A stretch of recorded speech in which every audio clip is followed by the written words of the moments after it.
13:04 en toda la República Argentina. Bienvenidos a una edición especial de Noticiero 9 al mediodía. Estamos en este día sábado compartiendo la mesa de todos los chaqueños y todos los correntinos por la pantalla líder del Nordeste argentino. Estamos en vivo y en directo para todo el Nordeste con esta edición especial. Estamos en presencia aquí en los estudios del gobernador de la provincia del Chaco, Jorge Milton Capitanich, que enseguida va a estar dialogando con nosotros de todos los temas relacionados al COVID-19, a cómo va a seguir la provincia del Chaco en estas próximas semanas y, por supuesto, otros temas de interés, por supuesto, para todos los chaqueños, tanto del área metropolitana como así también del interior de la provincia del Chaco. Sin más preámbulos, gobernador, muy buenas tardes, ¿cómo le va? ¿Qué tal, Marcos? ¿Cómo te va? Un gran gusto saludarte y un saludo afectuoso para toda la audiencia. Bueno, muchísimas gracias, gobernador, por estar presente aquí. Valoramos mucho la presencia en vivo en el estudio. No, al contrario. Bueno, gobernador, se anunció en el día de ayer que la provincia del Chaco continuará en fase 3 de desescalada, sin por ahí avanzar a lo que se le denomina la nueva normalidad, ¿no? Exactamente. Los temas que todavía están en una fase de evaluación tienen que ver con actividades deportivas, a excepción de las disposiciones nacionales emergentes, por ejemplo, del Consejo Federal del Fútbol, en donde autoriza ya la competencia de los planteles de la primera división y en virtud de eso ya se autorizan los respectivos entrenamientos. Pero también tenemos las limitaciones en materia de eventos culturales que impliquen más de 10 personas, del mismo modo que reuniones de negocios, encuentros, conferencias que impliquen más de 10 personas, cines, teatros y auditorios que no están habilitados, discotecas y locales bailables que tampoco están habilitados, reuniones familiares y sociales en lugares cerrados sin importar el número de personas, porque eso es un factor de riesgo, actividades deportivas grupales y de contacto personal que están obviamente limitados o con las excepciones que tienen que ver con Autoridad Regulatoria Nacional. Y a su vez también el tema de clases, que obviamente siguen suspendidas, aunque nosotros estamos trabajando una hipótesis de actividad física en espacios abiertos, playones deportivos, espacios públicos, que estamos trabajando con el Consejo Federal de Educación y el Ministerio de Educación de la Nación con el objeto de brindar una evaluación respecto al protocolo. La idea nuestra es ver cómo establecer una revinculación entre alumnos, docentes y escuela sobre la base de actividad física en primer lugar y después un mecanismo de clases presenciales en educación rural. Tenemos 14 municipios que no hemos tenido contagios y no hemos tenido casos activos y en consecuencia es necesario observar las escuelas rurales de esos lugares que a su vez tienen docentes vinculados a esos lugares, que no provienen de otras localidades que han tenido casos. Eso es un tema que lo vamos a trabajar como clase presencial que efectivamente estamos pretendiendo evaluar para la tercera semana de octubre. Quizás en segunda semana alguna prueba en particular, pero vamos a ver porque estas medidas de continuidad en fase 3 de desescalada están en directa relación con el decreto nacional hasta el 11 de octubre. Hasta el 11, o sea, en principio hasta el 11 de octubre seguiría esta fase 3 de desescalada. Exactamente. Nosotros ahí estamos viendo claramente que en el caso de establecimientos de educación rural, y vuelvo a insistir en materia, o sea, ¿cómo estamos pensando en clases presenciales? Primero, estamos pensando en la revinculación vía actividad física en espacios abiertos. Segundo, el tema de educación rural, vinculado principalmente a aquellos lugares donde no tuvieron casos.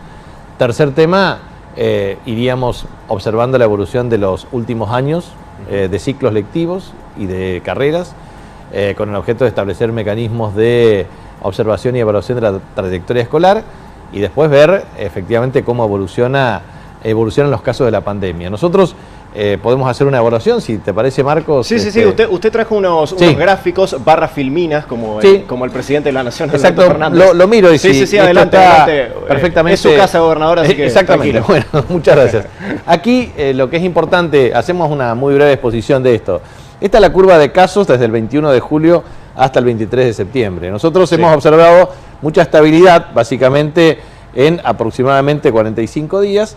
Después tuvimos un incremento de casos hasta 764, pero básicamente hay una reducción de 100 casos en promedio. Esto es un comportamiento en donde adquiere un nuevo nivel respecto al número de casos promedio semanales.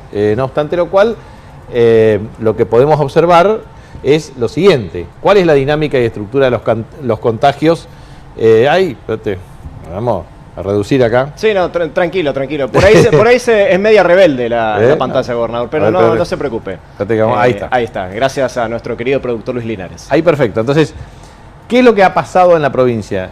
La composición de los contagios era equivalente casi al 97% en el área metropolitana al inicio de la pandemia. Estamos hablando desde el mes de marzo. Estamos hablando, estamos ya transitando semana número 28, de manera que en la primera semana de contagio, efectivamente, y después se mantuvo prácticamente 16 semanas con 97% en el área metropolitana. Sí. Lo que es azul hoy es 51%.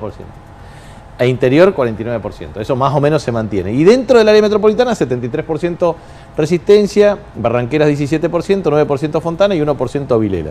Y el resto estamos observando la mayor preeminencia de Saspeña con 47%, sí. Efectivamente 21% hemos observado otros, digamos, a mayor dispersión de casos, y después, bueno, disminuyó el 3% de Tres Isletas, Charata el 5%, 10% Villa Ángel. En algún momento, de hace los últimos 21 días, se habían observado brotes en Villa Ángela, también en Pinedo, sí. También en Charata. Entonces, siempre hay que evaluar este comportamiento.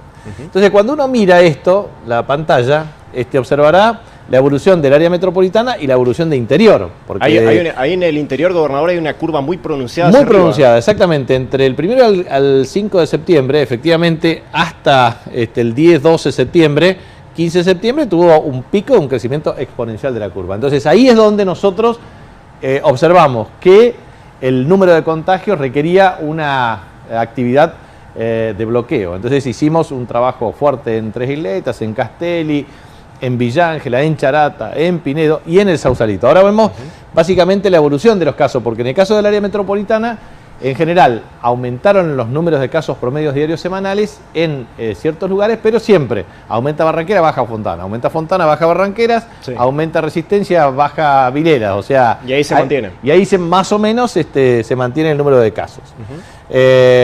A partir del 8 de septiembre estabiliza su crecimiento, y desde el 10 de septiembre muestra una trayectoria decreciente el caso de interior. Que ese es un tema que también el área metropolitana alcanza un valor máximo el 13 de septiembre. Perfecto. La dinámica y estructura de casos acá, lo que podemos observar es en Resistencia, en los últimos 7 días, experimentando un pico el 13 de septiembre, más o menos disminuye. Barranqueras experimentó un pico y disminuye ahora el 2 de septiembre. Sí. Fontana, en realidad lo vemos con un pico 5 de septiembre aproximadamente, pero después una reducción drástica de la trayectoria. Esto lo vemos lo mismo en Vilelas. Claro. Vemos exactamente el comportamiento de casos, por ejemplo, en Tres Isletas en los últimos 7 días. Pico fuerte tuvimos en agosto, ahí intervenimos con un sistema de bloqueo. Y en general se observa que cuando existen picos y hay abordaje territorial respecto al sistema de detección de los casos y aislamiento, automáticamente en 21 días baja, drásticamente. Por eso siempre nosotros tomamos las mismas decisiones. Para esto hay que detectar, aislar y cuidar, porque cuando más rápidamente uno interviene en el abordaje territorial, rápidamente logra frenar. 21 días. Claro. Saspeña experimentó un crecimiento significativo, sobre todo con un pico entre cerca del 17 y 18 de septiembre, y otro brote que tuvimos un crecimiento sustantivo y ahora está en una fase declinante, no obstante lo cual tiene impacto dentro de las localidades del interior.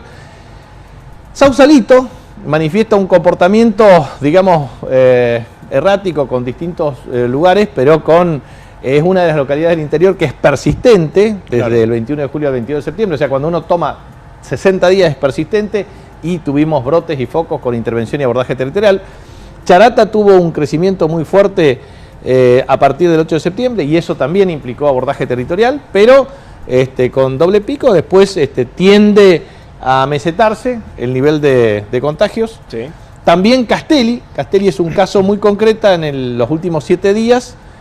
Castelli está absolutamente estabilizado. Villa Ángel había experimentado un brote muy significativo entre el 8 al 10, 11, 12 de septiembre y a partir de ahí tiene una declinación sustantiva. Sí. Pinedo tuvo el mismo comportamiento de curva, o sea, en todos los casos el equipo de abordaje territorial rápidamente detecta y aísla, y obviamente se generan decretos específicos que tienden a regular la actividad para que en 21 días los casos declinen. Acá lo observamos claramente, mirá, comportamiento. Primero, 21 de septiembre. Claro, ahí están los 21 días. Con estos gráficos, gobernador, queremos decir que el abordaje que se hace en cada una de las localidades, sí o sí, con estos gráficos queda demostrado que dan resultado. Dan resultado. Esto significa administración de los casos, lo mismo que el tema del resto de municipios. Cuando uno toma los casos, y esto es interesante para verlo en los 7.882 casos acumulados en la provincia desde la primera semana, y estamos hablando de semana ya número 29 que estamos transitando, o sea, siempre tomamos el promedio de los últimos 28 semanas, pero esta es la semana 29, que la cerramos mañana. Claramente 5 municipios experimentan el 81% de los casos y 9 el 90%. O sea que en general en 23 localidades concentran el 97% de los casos, pero obviamente hoy 6 localidades están en el 83% y 9 en el 92%. O sea, ¿hay circulación viral comunitaria? Sí. ¿Hay estrategia de intervención eficaz? Sí. Y eso es muy importante respecto al tema de los casos que definitivamente ven. Entonces, hoy el ranking lo tiene Resistencia con el 46%, después agrega Saspeña, ya entre los dos acumulan el 59%, incorporando Barranqueras el 68%, incorporando Fontana el 74%, incorporando Villángel el 79%, incorporando Sausalito 83%, así sucesivamente. Entonces, eso quiere decir que hay una distribución del número de contagios conforme a la evolución de la población. Y nosotros lo que hacemos todos los días, porque esto es una evaluación diaria, a través del equipo de abordaje con diferentes enfoques interdisciplinarios, nos permite ver la evolución de los casos de contagio por grupos etarios. Entonces tomamos medidas conforme a la evolución de los grupos. Por ejemplo, 0 a 19 años. ¿Cuál es el factor de mayor propensión? El tema de contacto, circulación de mate, compartir pico de botella, compartir reuniones, bueno, pre-boliche, lo que no hay boliche, digamos, hay fiestas la famosa familiares, previa, digamos. La famosa previa. Exacto, la famosa previa, y eso es un tema que constituye un riesgo de contagio. Cuando nosotros miramos las distintas curvas, nosotros, todos estos casos se adoptan decisiones. Cuando tuvimos un pico en el promedio, tomamos decisiones, bajó. Flexibilizamos, aumenta. O sea, todo el tiempo estamos, cuando flexibilizamos, aumenta, y otra vez tomamos restricciones en todos los grupos etarios. O sea, trabajamos por localidad, por grupos etarios, por brotes o focos. En general, todos los focos, todos han tenido origen en aglomeración inusitada de personas. Fiestas familiares con superioridad de los números que están autorizados, y fiestas privadas que son absolutamente incontrolables, con el caso de cumpleaños de 1000 personas. De 1000 personas, una cosa el que caso es extremo, Eso ya es absolutamente... y en ese sentido nosotros tenemos un sistema de vigilancia activa diurna nocturna a través de las fuerzas de seguridad, con un mecanismo de abordaje con el sistema judicial, para establecer mecanismos disuasivos a los efectos de evitar esa aglomeración de personas, porque es un grupo de contagio. Otra cuestión... ¿Lo está ayudando la justicia, gobernador, en esto? Parcialmente. Porque la verdad es que debo admitir una cuestión, o sea, no tenemos la eficacia judicial como herramienta imprescindible para actuar. En el caso concreto de aglomeración de personas derivadas de movilizaciones. O sea, la verdad es que nosotros no podemos permitir aglomeración de personas, no porque no querramos. Por ejemplo, aquel que quiere hacer la protesta puede efectivamente establecer medidas de fuerza, puede tener los canales naturales de expresión, es decir, no hay restricción a la libertad de expresión, no hay restricción a protesta de carácter social. Lo que sí hay es prohibición expresa a aglomeración de personas, porque es un caso absolutamente prohibido, porque tiene un factor de riesgo y de contagio muy alta. Entonces, usted quiere protestar, lo puede hacer. ¿Cómo?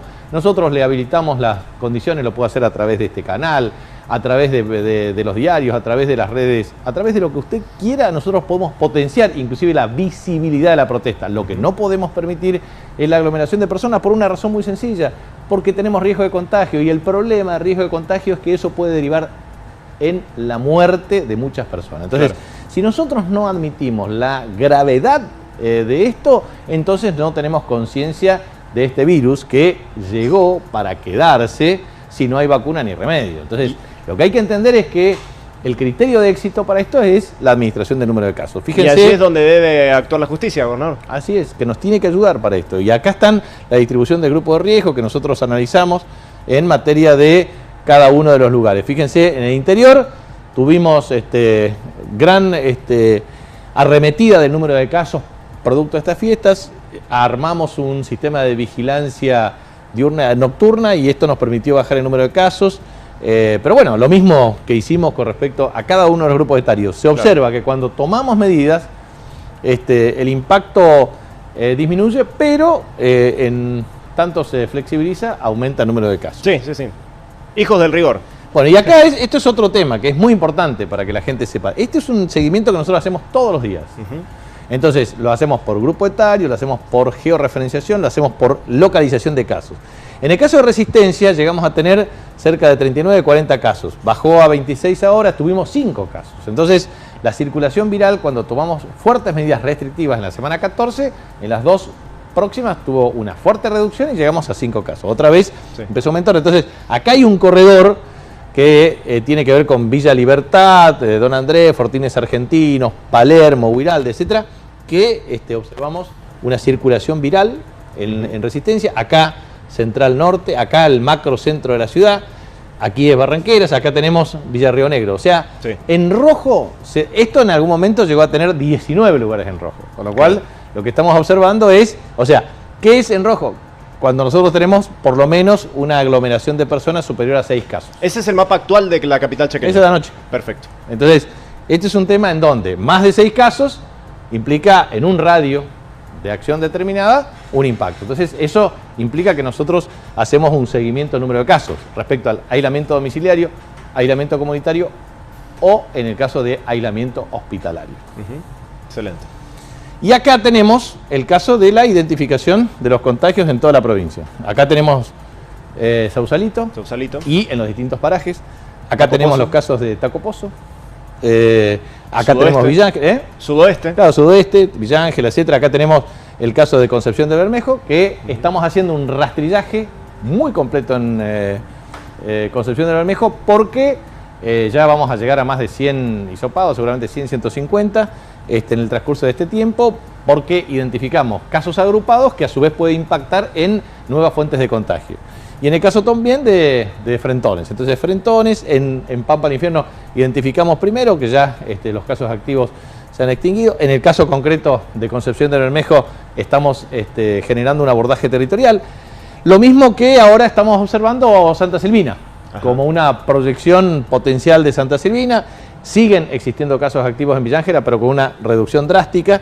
Y así sucesivamente las distintas localidades como Quitiripi, que también experimenta el número de casos, o la mayor concentración de casos que tenemos en Presidencia Roque Sáenz Peña, todavía en Tres Isletas, en Castelli y en Pampa del Indio. Entonces, todo esto lo analizamos diaria y sistemáticamente para ver el efecto de cada uno de los contagios. Bueno, este es el cuadro general. Excelente, perfecto. Porque lo invito a tomar asiento, gobernador, nuevamente. No, pues aparte, a ver, el tema central es que no cabe la menor duda que vamos a tener que convivir con el virus.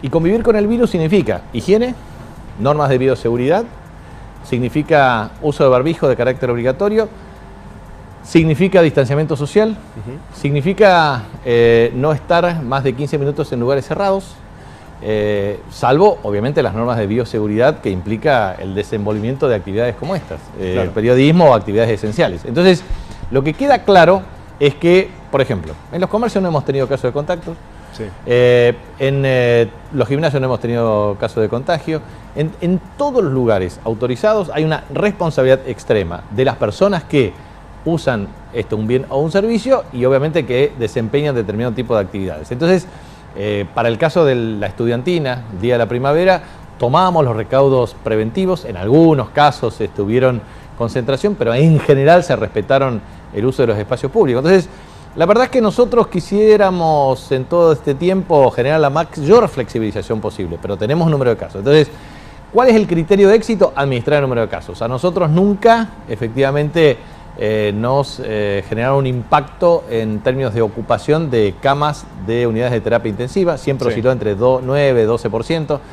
A su vez también entre el 22, 28%, en promedio 30% como máximo, el caso de las camas COVID. Y los pacientes se clasifican en leves, moderados y críticos.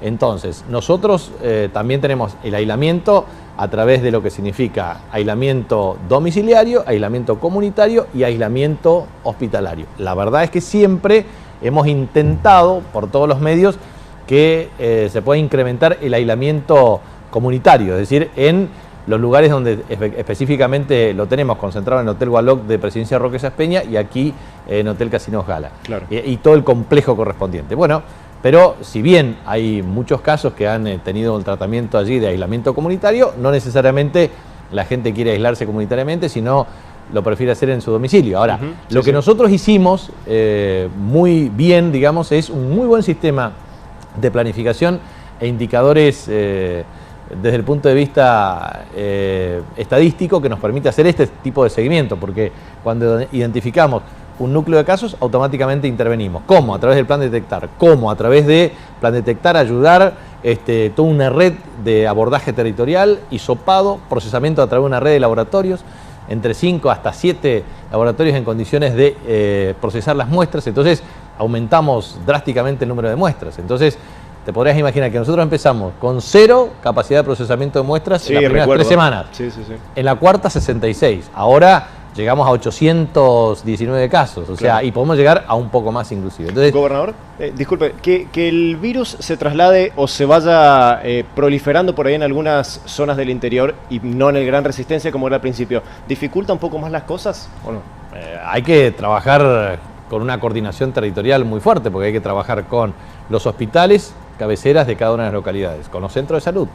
Hay que capacitar a todos los equipos de forma recurrente, porque el sistema de alerta sanitario está. Y muchas veces la capacitación está, pero hay que trabajar en el territorio para garantizar el procesamiento, el hisopado, el procesamiento de las muestras, el abordaje, porque nosotros también hacemos un sistema de rastreo.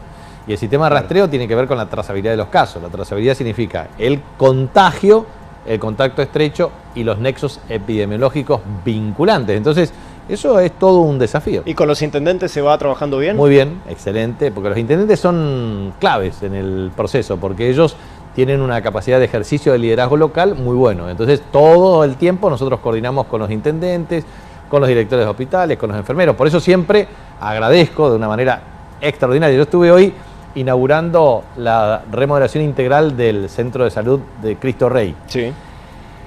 La verdad es que agradecí muy especialmente a la directora y por supuesto a todos los trabajadores de la salud, médicos, enfermeras, kinesiólogos, odontólogos, mucamos, administrativos, personal, médicos comunitarios, expertos, etcétera, que trabajan de una manera impresionante todos los días. Y la verdad es que hacen control de madres embarazadas, seguimiento de neonatos, seguimiento de todos los chicos y los niños, el tema de la provisión de leche, la provisión de medicamentos. La verdad que es un trabajo excepcional y para esta pandemia, la verdad es que el trabajo que ha hecho el sistema de salud es extraordinario. Justo eso le iba a preguntar, en casi la semana 29, ¿cómo vio, cómo evalúa durante estos casi 6 meses el sistema integral de salud de la provincia?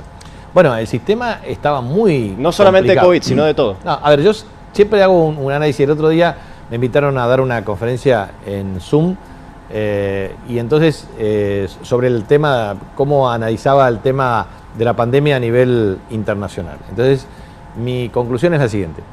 Primero, la pandemia puso al descubierto que tenemos alta informalidad laboral en el planeta Tierra. De 7.500 millones de habitantes, casi 4.000 millones constituyen la fuerza del trabajo y 2.500 millones de personas son informales. Eran cerca de 200 millones los desocupados, ahora son casi 500. Claro.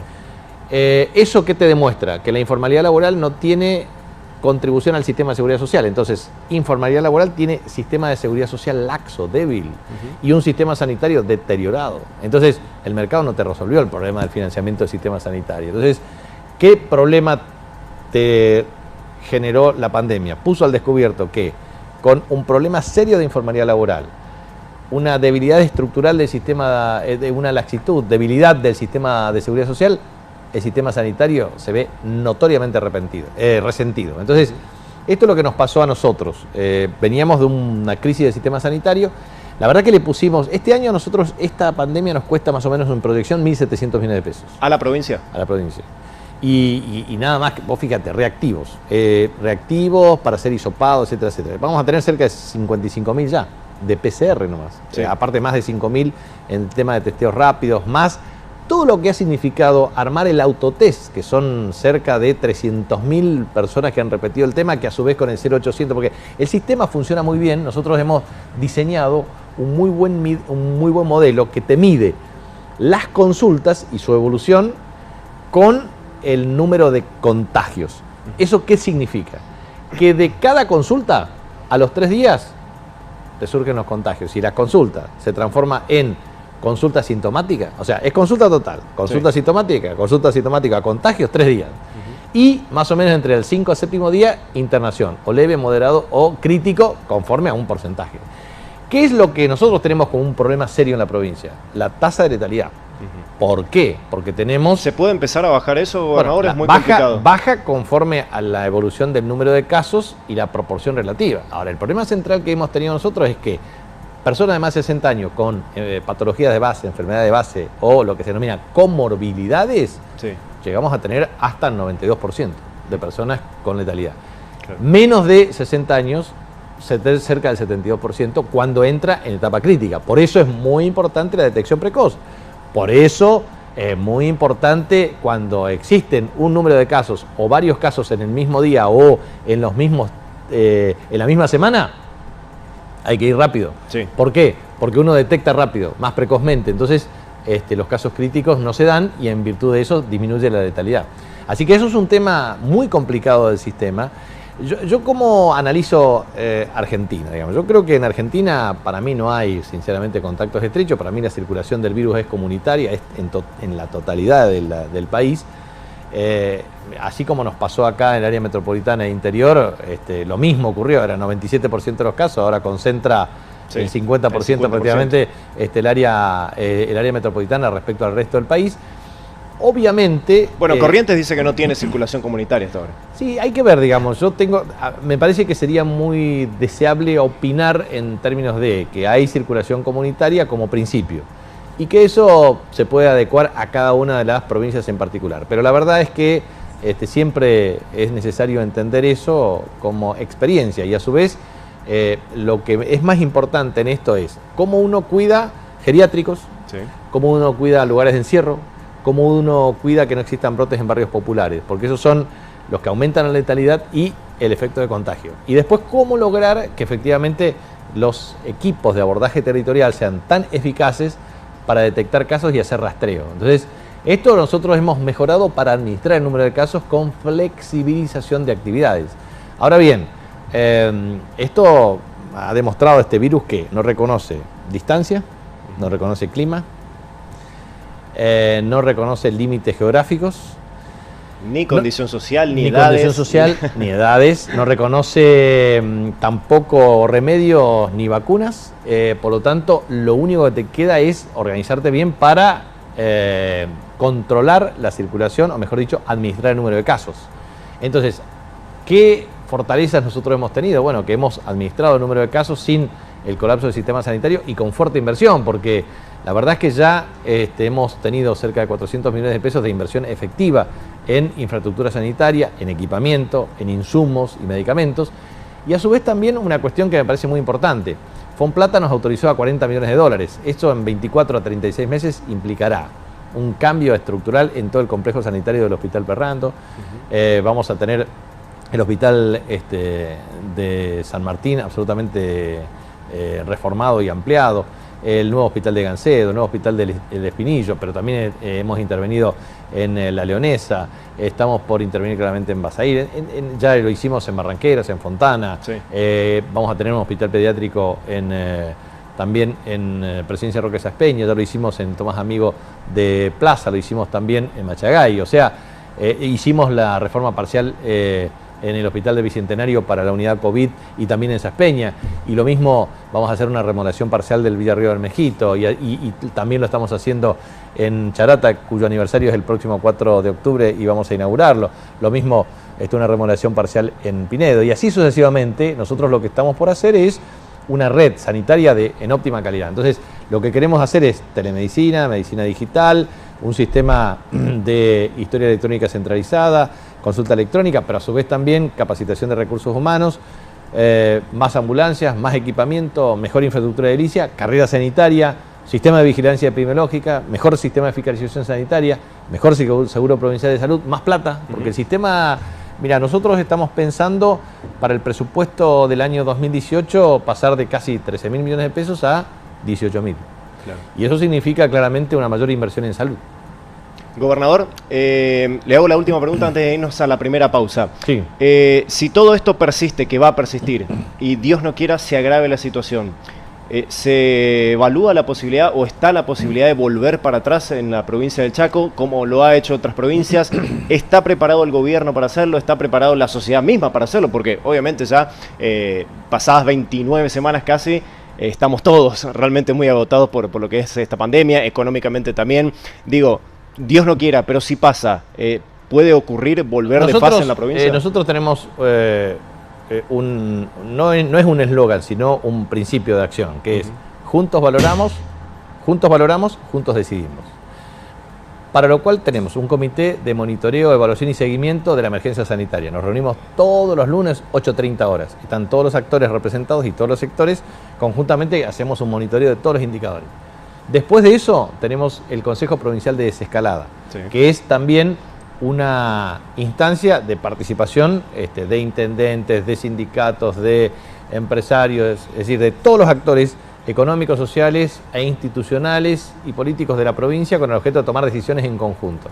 Entonces, nosotros no vamos a tomar ninguna decisión en forma solitaria, vamos a tomar una decisión en conjunto, con el Comité de Monitoreo, con el Consejo Provincial de Desescalada y obviamente con todos los actores del sistema político, económico, social e institucional. La verdad es que nosotros hasta ahora venimos razonablemente bien, inclusive vamos a proyectar la semana y es probable que tengamos o más o menos un menor nivel de casos en términos relativos respecto a la semana anterior y respecto a la semana anterior. Entonces, más o menos esto te da la pauta de por qué, digamos, cuando uno observa eso y actúa rápido y logra en 21 días resolver problemas en comunidades y mantener el área metropolitana razonablemente bien, nosotros estamos planteando ciertas metas como por ejemplo 90 casos por día, nos da en proyección una tasa de duplicación que supera 50 días, o sea 50 o 60 días. ¿Eso qué significa? Que vos puedas proyectar para fin de año cerca de 14 o 15.000 casos. Puede ser más, puede ser menos. Viste, uno nunca puede estar seguro de nada, sí, ninguna proyección acá, porque el comportamiento del virus es muy complicado. Entonces, siempre hay que estar trabajando. Entonces, ¿qué tuvimos esta última semana, 28, respecto a la anterior 27? Primero, la tasa de duplicación de casos de 40 pasó a 48 y hoy está en más de 50 días de duplicación. Segundo, habíamos, como la tasa de duplicación había bajado, había subido la tasa de contagio y cuando sube la tasa de duplicación baja la tasa de contagio. Entonces, habíamos mejorado en esos indicadores, mejorado en la tasa de letalidad, mejorado en la tasa de incidencia cada 100.000 habitantes en promedio semanal. Mejoramos en los indicadores la semana 28 respecto a la 27 y a la 26. Vamos a ver cómo se comporta la 29. ¿Prevé para fin de año, gobernador, cuántos? 15.000 casos aproximadamente, más o menos. Uno puede proyectar eso, puede ser más, menos. Esto depende de cómo evolucionan los casos. Claro. Entonces, todo el día tenés que estar ahí, observando la situación. Porque se te disparan los casos, tenés que actuar de una manera... hasta ahora tomamos medidas preventivas en grupos etarios, tomamos medidas restrictivas en sistema de vigilancia diurna y nocturna para evitar contagios derivados de aglomeración de personas. Tomamos medidas por bloqueo de localidades. Podemos tomar medidas por áreas de referencia geográfica donde observemos mayor circulación del virus. O sea, tomamos todas las medidas, pero la idea central es que exista el funcionamiento de la sociedad, que los comercios estén abiertos, que los bares y restaurantes estén abiertos, que los gimnasios sigan abiertos. O sea, en realidad que podamos compatibilizar la actividad económica y social con un virus que es complejo de administrar, pero que se puede regular adecuadamente. Entonces, cuando más responsabilidad individual y comunitaria exista, tanto mejor serán las condiciones para combatir el virus. ¿Se queda, gobernador? Sí, sí. Bueno, excelente. Enseguida regresamos, primera pausa aquí en esta edición especial de Noticiero 9 al mediodía, edición de día sábado. Estamos en vivo y en directo también por la 102.7 Radio Nordeste y por www.9link.com.ar. Enseguida regresamos con el gobernador de la provincia del Chaco, Jorge Milton Capitanich, en vivo en nuestros estudios y ya volvemos con temas de interés, obviamente, para toda la población. Ya venimos.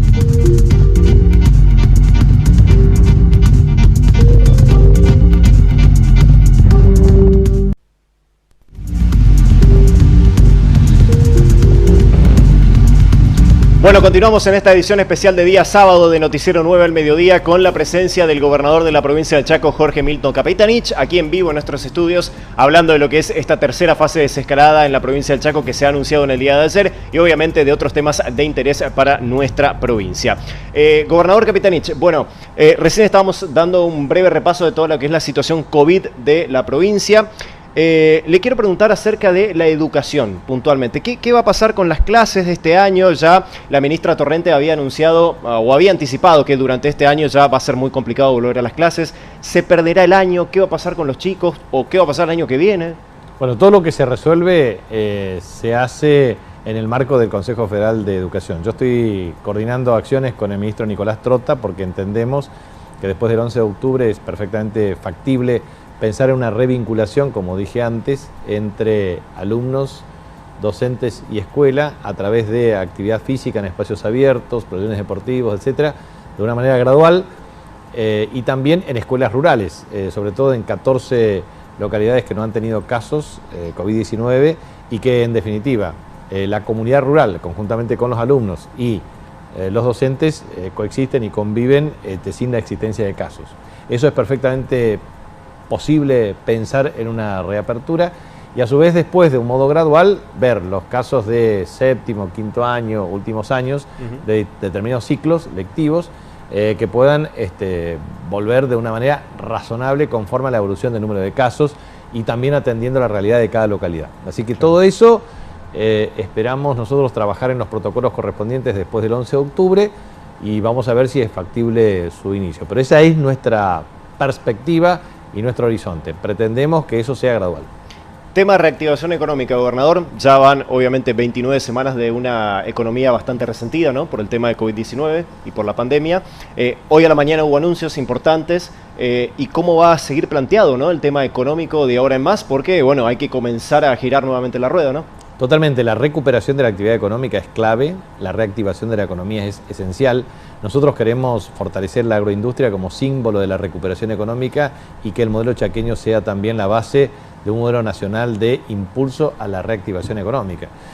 Nosotros estamos observando varios indicadores. Primero, la caída nuestra del Producto Bruto Geográfico, que es el valor monetario de todos los bienes y servicios que se producen en el año, va a caer 9,1%. Se estima que la República Argentina caiga 12,5%. Hemos caído 19,1% en el trimestre más duro de la pandemia, en el segundo trimestre. Con lo cual, en primer lugar, fuerte caída de la actividad económica.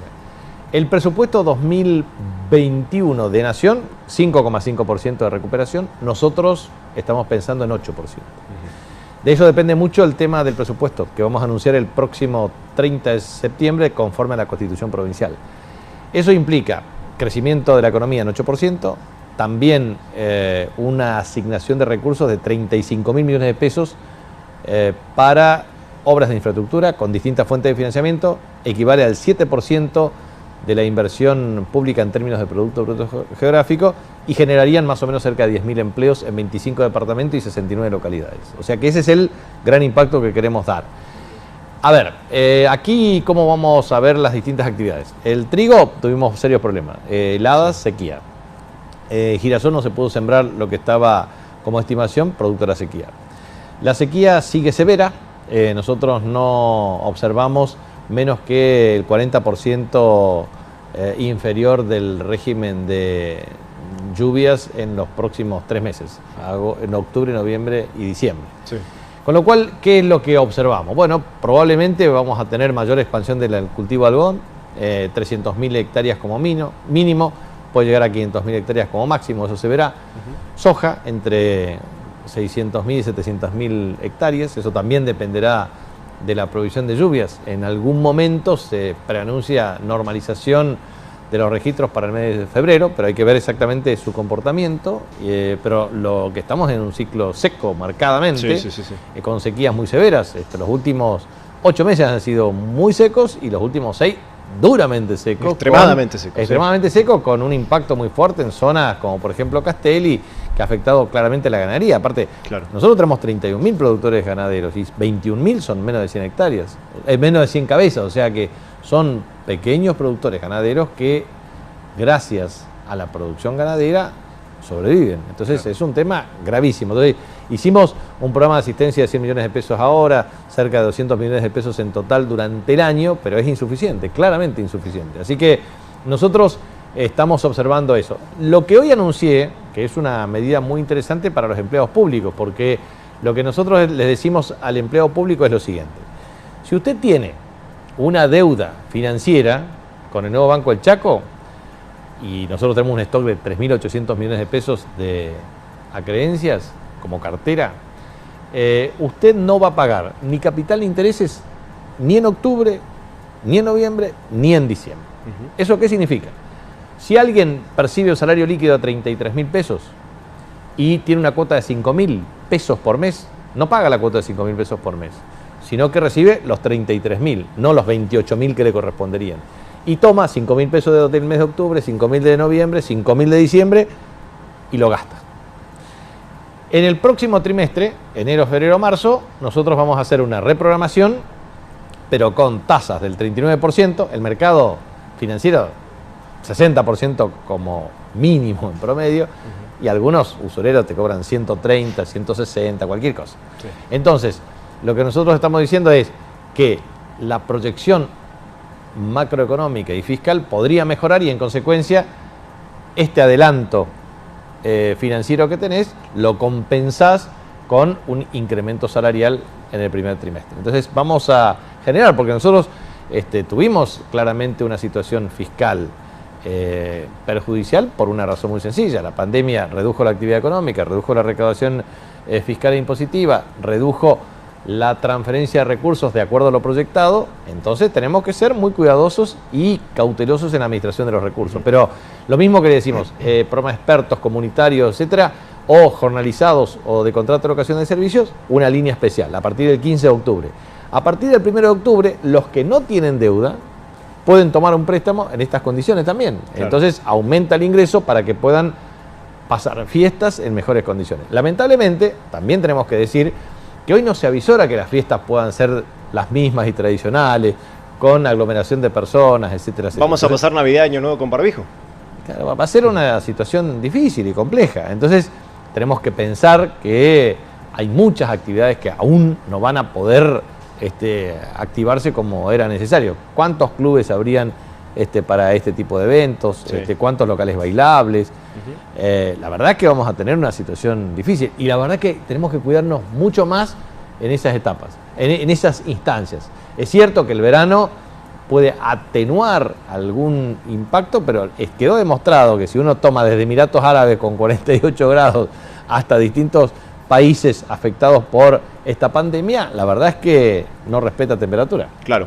Gobernador, ¿y para el sector privado se pueden pensar algunas medidas también Nosotros parecidas? Pensamos claramente en medidas que, dada la disponibilidad de ser un banco, el nuevo Banco del Chaco, líquido y solvente, podemos dar líneas que puedan estimular la demanda agregada, es decir, el consumo, porque esto lo que va a impactar es que los comercios van a poder vender más, que las industrias van a poder vender más, que los trabajadores van a tener mayor cantidad de ingresos disponibles. A su vez nosotros estamos pensando en una política salarial para el año próximo que, de acuerdo a la evolución de los ingresos, también pensemos en 3 modalidades concretas. Componente fijo y variable, o sea, fijo, estabilidad laboral y salario básico, pero variable con productividad y capacitación.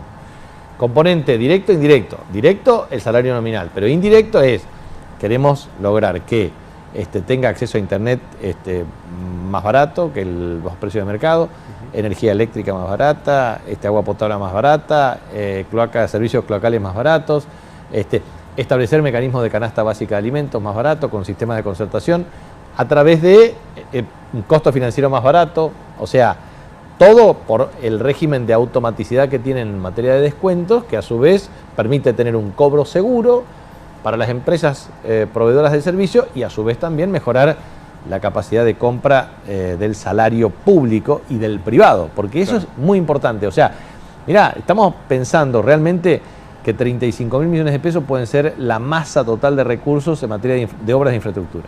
Esos son 7% del Producto Bruto Geográfico estimado actualmente.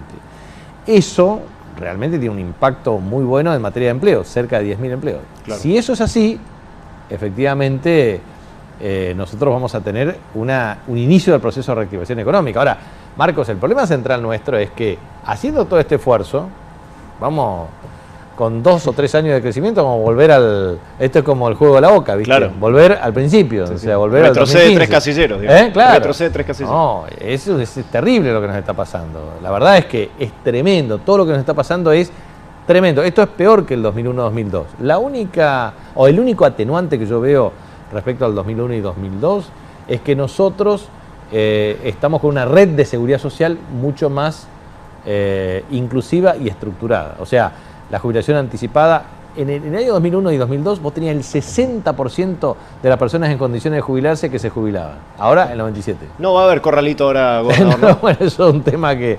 No, digo por las dudas, pregunto. No, 2001-2002 fue lo que pasó eso. No, lo que te digo es lo siguiente. Todo el sistema financiero es muy líquido y solvente en pesos. Ajá. Si hay algo que está súper líquido y súper solvente, es el sistema financiero. O sea, acá nosotros tenemos una crisis del sector externo, que es el problema serio, que es la restricción externa. O sea, la gente en una economía bimonetaria ahorra en dólares, porque no tiene confianza en el peso. Sí. Y hay un problema, los dólares no alcanzan. Entonces, cuando se plantea de que los dólares se tienen que producir dólares, ¿cómo se producen dólares? En todo caso, cuando vos tenés balanza comercial y cuenta corriente positiva. Entonces, ¿qué significa eso? Que exportás más bienes y servicios que los que importás. Sí. Ahora, en el año 2002, nosotros pudimos salir rápido, fue más o menos en B la recuperación, producto de, primero, tuvimos casi cerca de 16 puntos de caída de déficit fiscal, pero después, 2003 y 2004, se ordenaron las cuentas públicas porque hubo un shock de reactivación, aumentó la recaudación, el resultado fiscal primario fue de 3 o 4 puntos del Producto Interno Bruto, se reestructuraba la deuda y mientras se reestructuraba no se pagaba, entonces te ahorraste pagos al exterior, entonces todo lo que era el superávit en cuenta corriente, digamos, el comercial en cuenta corriente, o sea, la venta de bienes y servicios al exterior respecto a las compras, efectivamente era un saldo muy significativo, 10, 15 mil millones de dólares. Entonces, ¿qué hiciste? Comprabas con el superávit fiscal los dólares del resultado en cuenta corriente y aumentaban las reservas del Banco Central. Entonces, tuviste sostenibilidad fiscal, tuviste sostenibilidad externa, aumentaste la reserva y tenías baja inflación. Entonces, claro, alta tasa de crecimiento, baja inflación, aumento del estado de reservas y resultados gemelos positivos. Bueno, eso es lo que hay que volver. Ahora, ¿cuál es el problema nuestro? Pandemia. Tuviste un déficit fiscal muy significativo y ahora tenés 4,5% proyectado. Ahora bien, claro, ¿qué es lo bueno que hicimos? Reestructuramos deuda, por los próximos 3 años nos ahorramos nos ahorramos en 10 años casi 38 mil millones de dólares, pero nos ahorramos flujo de pago. ¿Eso es bueno? Sí. Segundo, tenemos que resolver el tema del Fondo Monetario Internacional. Si eso también acompaña el tema de la reprogramación, ya tenemos 2 buenas acciones.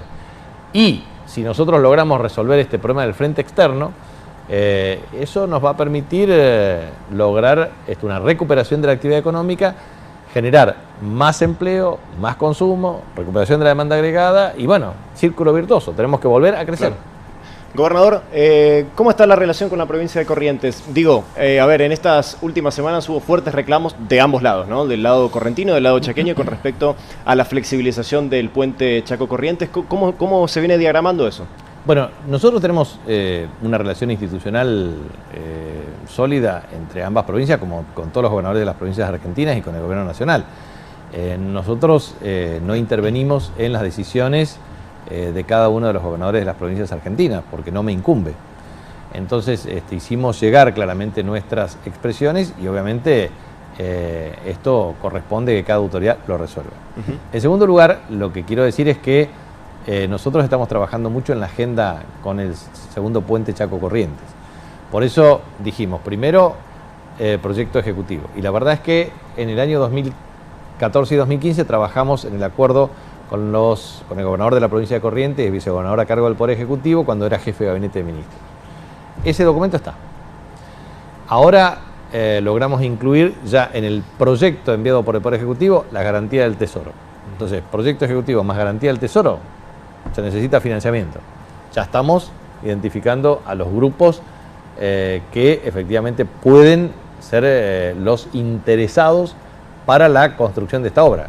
¿Cómo se puede financiar la obra? Bueno, con recuperación de peajes, una opción, con un plazo de 15 años es otra opción, hay que discutir condiciones de financiamiento. Con respecto a la República Popular China, que son interesados con un grupo español, lo que se plantea claramente es la posibilidad de lograr que ellos construyan el puente, tengan un repago en 15 años, con un periodo de gracia determinado en 4 años. Ejemplo, si nosotros transitamos en el año 2021 con el proceso de negociación exitoso en el acuerdo, porque nosotros hicimos un acuerdo estratégico en el 2004, acuerdo estratégico integral cuando vino el premier chino Xi Jinping, yo era jefe de gabinete de ministros, la acompañé a la presidenta Cristina Fernández de Kirchner, y trabajamos en esos acuerdos, son sobre la base de casi 20.000 millones de dólares con una operación de swap entre bancos centrales intermedios. Entonces, ¿cómo estamos ahora? Bueno, si el acuerdo avanza país-país, o sea, República Popular China, República Argentina en Ruta de la Seda, y se identifica claramente la perspectiva de que un grupo inversor chino pueda ejecutar con financiamiento, y bueno, estaríamos en condiciones de que esa obra se pueda concretar. Entonces, ahí tenés vías o licitación pública internacional o acuerdo estratégico de ejecución. Si esto es así, en 2021, si avanzan las negociaciones, es perfectamente posible verlo. Si es rápido, es 2021. Si tarda más tiempo, puede ser 2022. Y eso significa 4 años después la terminación del puente. Ojalá Dios quiera que se pueda hacer, porque me parece que eso es un tema muy importante. Yo lo puse también al puente Ñaembucú-Bermejo, porque creo que es un acuerdo, es de interés estratégico para la hermandad argentino-paraguaya. Así que yo creo que, bueno, son todos estos temas. Y yo estoy observando como meta para el año 2021 que la autovía de la Ruta 11 se termina en gran parte, no sé si se va a terminar toda, pero gran parte, para aumentar fuertemente la circulación. Eso cambia, pues es una obra estructural en materia hídrica, pero sobre todo son 48 kilómetros de ruta, porque son 4 carriles de hormigón, o sea que, y es una obra hidráulica espectacular que resuelve el problema de la zona oeste y la zona sur conjuntamente con el canal 16. Entonces, para nosotros en Resistencia yo estoy trabajando para ver si puedo lograr el financiamiento de 25 millones de dólares o menos. Estamos trabajando en la reformulación del proyecto en la zona centro, porque después te queda la avenida Falcón, ya logré el financiamiento Juan Manuel de Rosas y Juana Zurduy, que une las dos autovías, Ruta 11 y Ruta 16. Eso es una obra estructural de desagüe. Nos falta la Falcón, nos falta la Ribalsa, que es una obra muy importante, pero ya empezamos la San Martín, desde Malvinas Argentinas hasta el Canal Quijano, y vamos a empezar Alberdi. Con lo cual son muy importantes estas obras, lo mismo que estamos haciendo en Pegoraro y en Seitor, con obras de financiamiento de parte del Estado provincial. Pero nosotros, salvo Florida, que es necesario en la avenida 9 de Julio, y Arribálzaga, en general lo que nosotros estamos observando es que estas obras de infraestructura son claves para Resistencia. Así que bueno, son muy importantes todas estas obras, demandan muchos recursos, pero la verdad es que este año nosotros estamos cerrando con Fonplata, ya cerramos el préstamo de salud, que ya lo tenemos que firmar próximamente. Segundo, préstamo de educación, que son 2 etapas, pero es muy importante también que vamos a tratar de llegar a 40 millones de dólares, 19 millones de dólares de seguridad con distintas fuentes de financiamiento, y después tema de agua potable y cloacas. Así que realmente estamos ahí. Nosotros queremos llegar. Autovía Ruta 11, 2021-2022, segundo acueducto del interior, por lo menos agua del sudoeste 2021 y 2022 terminación total de la obra. Acueducto del impenetrable, creemos que en la segunda quincena de noviembre podemos inaugurar Río Bermejo, Huichí, Sausal hasta Nueva Pompeya, y de Nueva Pompeya a Fuerte Esperanza ya a licitar y terminar todo el año próximo. Este año vamos a ver si puede venir Alberto Fernández como presidente de la República a inaugurar 16,6 megavatios de biomasa en Indunor y también en las dos plantas, digamos, en Puerto Tirol. En Unitán. Unitán en Tirol y a Indunor en La Escondida. También esta planta de tratamiento de efluentes líquidos cloacales para que ya sea un traspaso para SAMEB y ya la podamos administrar en el transcurso de estos próximos 60 días. Bueno, son muchísimas obras y estamos trabajando también en todo un esquema para energía solar. Estamos pidiendo un enfoque de carácter federal para 30 megavatios en Pampa del Infierno, que se ejecute una obra del Plan Renovar de 10 megavatios en Saspeña y que podamos tener un sistema en el Impenetrable con 12 megavatios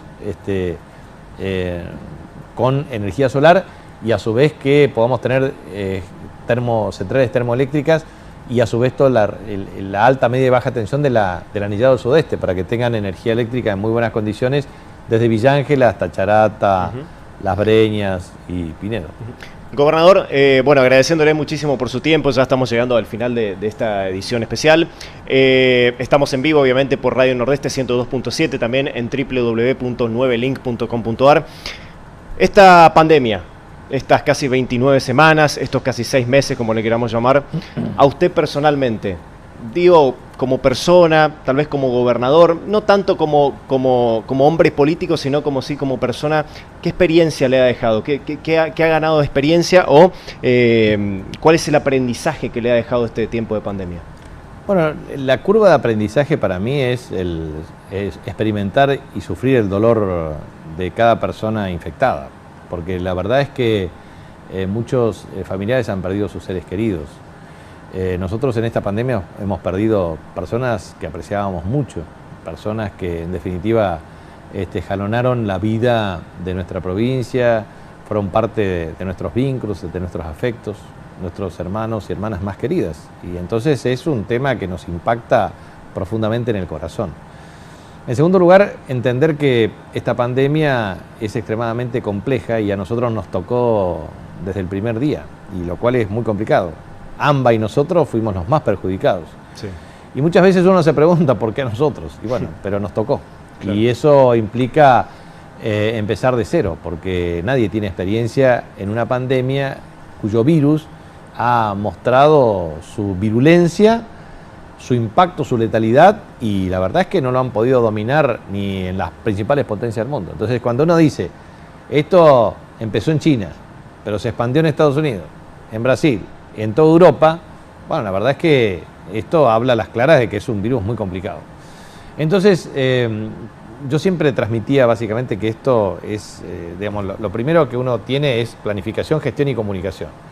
Cuando tuvimos el primer shock de comunicación, es decir, aislamiento, o sea, todo el esquema de cerramiento de fronteras, y nosotros tomamos la decisión primero que todos, bueno, eso fue muy importante para inspirar un shock de confianza por parte de la ciudadanía. Pero después había que hacer lo que se hizo, planificación y gestión. Ahora, el sistema sanitario no estaba preparado para esta pandemia. Y la verdad que creo que ningún sistema sanitario en el mundo estaba preparado para la pandemia, pero los sistemas más desarrollados están más preparados que nosotros. Claro. Entonces, problemas de recursos humanos, el trabajo que han hecho terapistas es impresionante, clínicos, médicos, enfermeros, mucamos, administrativos, kinesiólogos. La verdad que han hecho un trabajo extraordinario. Enfermeras, auxiliares de enfermería. Entonces, directivos, personal directivo, que han hecho un trabajo. 6 meses, todos los días, todo el día, merece un reconocimiento extraordinario. Y también involucra a los funcionarios que han hecho un trabajo extraordinario en el territorio. ¿Usted se siente cansado, gobernador, ya de estos 6 meses de pandemia? No, la verdad que yo, te afecta, pero bueno, estamos preparados nosotros para eso, pero quiero felicitar, digamos, a todo el equipo nuestro, desde el equipo de salud, desde Paola Benítez hasta Carolina Centeno, Alejandro García, Atilio García Blitz, que han trabajado mucho en este tema también.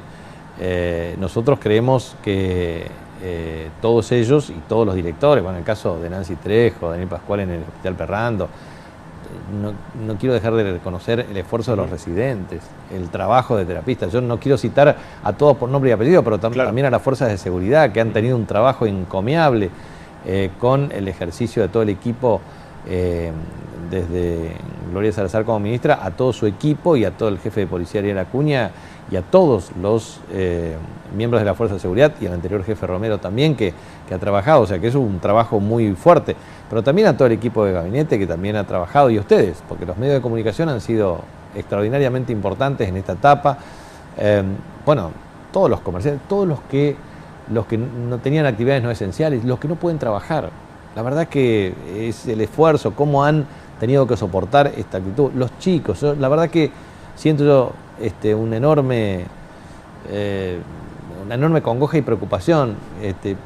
Una persona adolescente que está en su último año, que se va a despedir este año, que no puede hacer el viaje de estudio, que no puede compartir el mejor año de su vida con sus compañeros, que no puede culminar sus clases como querría, que ya está aburrido del Zoom, que quiere tener presencialidad, que pueda ir a su club, practicar deporte. La verdad que la angustia de nuestros niños, adolescentes y jóvenes, de las personas mayores, porque obviamente hay una angustia extraordinaria, y aquellos quienes padecen enfermedades de base, más aún todavía. Las familias, no, la verdad que la pandemia nos ha afectado a todos de una manera extraordinaria. Entonces, si usted me pregunta a mí, ¿me afectó? Claro que me afectó, pero en realidad yo siempre me pongo en el lugar del otro. A mí me importa lo que sufre el otro. Yo, por vocación, debo estar al servicio del otro, pero no todos tienen que hacerlo. Entonces, la verdad es que estoy profundamente conmovido por esto. Y la verdad también angustiado porque la incertidumbre determina de no saber cuándo va a terminar. Ahora, lo que sí sé es que hemos hecho muchas inversiones en el sistema, se ha capacitado el personal para afrontar este escenario, estamos mucho mejor preparados con curvas de aprendizaje respecto a lo que empezamos y que podemos convivir con este virus sin cerrar todo, porque la verdad que lo más práctico es cerrar todo. Sí. Ahora, cerrar todo tiene un impacto durísimo, porque eso significa la ruptura del sistema económico en su conjunto. Estamos hablando de cines cerrados, teatros cerrados, estamos hablando de personas, peloteros cerrados, de clubes cerrados, de personas que viven de actividades que tienen que ver con fiestas particulares. La verdad es que mucha gente que sufre y la verdad es que estamos muy preocupados por ellos. Entonces hicimos el máximo esfuerzo posible, pero digo, hoteles cerrados, restaurantes, bares ahora se han abierto de una manera progresiva, pero han tenido un impacto terrible. Y por supuesto la gente también tiene un miedo y no sabe cómo hacer. Primero, por más que se abran ciertas actividades, no quiere ni siquiera arriesgarse. Es un tema muy complicado.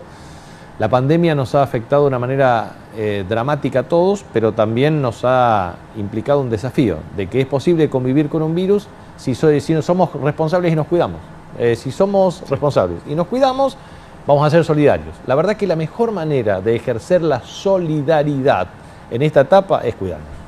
Gobernador, muchísimas gracias por estar presente aquí en los estudios de Noticiero 9. Muchísimas gracias a ustedes y mi mensaje final es: cuidémonos. La mejor manera de ejercer la solidaridad es cuidarse, porque esa es la manera para que el comerciante trabaje, para flexibilizar más las actividades y para que recuperemos la nueva normalidad de la mano de una responsabilidad individual y un compromiso colectivo. Muy amables, muchas gracias. Gracias a ustedes. Bueno, así pasaba el gobernador de la provincia del Chaco, Jorge Milton Capitanich, aquí en vivo en los estudios de Noticiero 9, en esta edición especial de día sábado, aquí de la pantalla líder del nordeste argentino. Nosotros vamos a continuar con toda la programación habitual. Mañana, a partir de las 13 horas, va a haber un resumen justamente de lo que estábamos hablando recién con el gobernador Jorge Milton Capitanich. La tercera fase de desescalada continúa en la provincia, nada va a cambiar aquí en la provincia del Chaco. Así que bueno, muchísimas gracias como siempre a todos por estar allí prendidos a la pantalla de Canal 9, tanto en la provincia de Chaco como en la provincia de Corrientes también. Que tengan un muy lindo sábado y nosotros seguramente nos reencontramos mañana. Muchas gracias.